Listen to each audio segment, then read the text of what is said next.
Not to be dramatic, but we are in a golden era of motorsport driver crossover.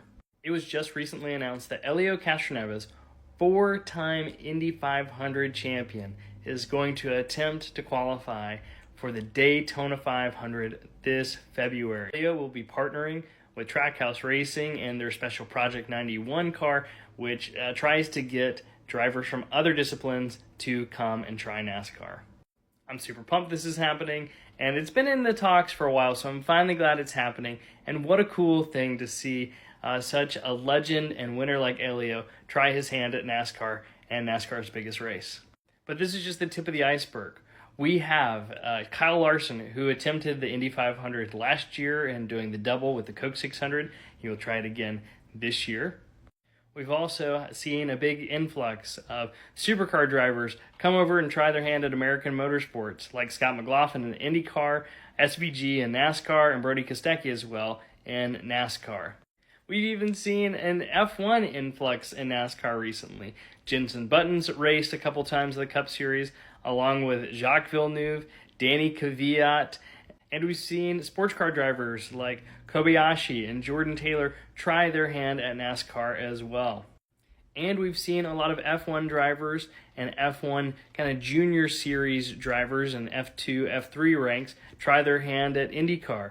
Obviously, Romain Grosjean, Marcus Ericsson, who won the Indy 500 the year I was there, and we've seen a number of drivers show interest and potential, like Valtteri Bottas, in trying his hand at IndyCar. That's not to even include all the promotional type stuff that we've seen, like Haas Racing, where they've had their F1 drivers drive a stock car in Charlotte when they're in America. Same thing for Alpine Racing with RFK Racing doing that in Charlotte with their connection with Castrol Motor Oil.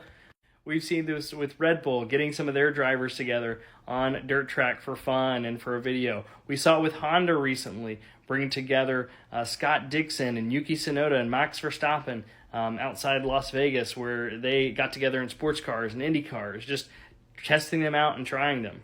That's not even to include all of the crossover that we'll see this month at the Rolex 24, all of the crossover we see throughout the year with sports car racing, particularly with Indy car drivers coming over. And I always love seeing NASCAR drivers and occasionally an F1 driver try their hand too.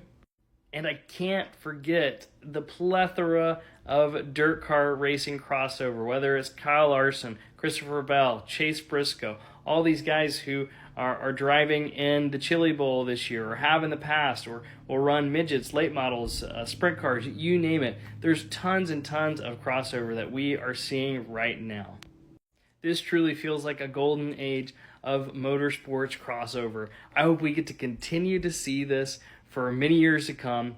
I think the next gen car is a big part of why we're seeing it in NASCAR, but also I just want us to celebrate this as much as possible, because one day it just might stop. But I'm grateful that we have so much crossover right now that we can see drivers compete in various disciplines, because at the end of the day, drivers just want to drive.